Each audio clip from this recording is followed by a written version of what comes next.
ก่อนจะเฮ็ดมะม่วงเป้งเนาะเฮาก็ต้องมาสะเลามะม่วงก่อนเนาะแม่หัวพยาใช่ได้ใช่ได้ตึ๊ดตึ๊ดตึ๊ดว่าแม่ชุดแรกเก็บห้าสิบสองเก็บห้าเก็บห้า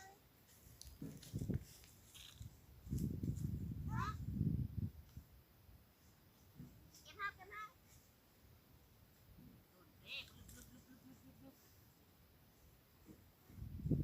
เอามาเตะที่ไปเถอะมาฝันลูกเหรียญมาเตะกัน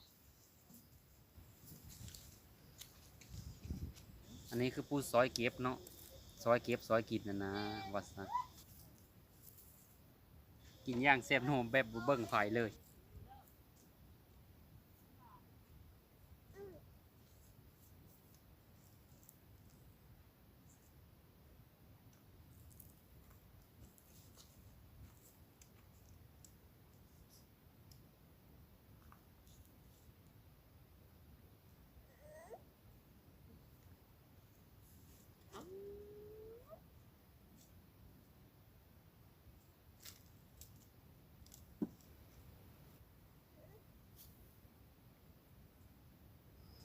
หลังจากเก็บแล้วก็มาคั้นเนาะ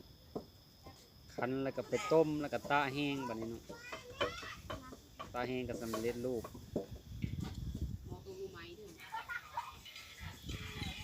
ให้ตายเออ นี่พอ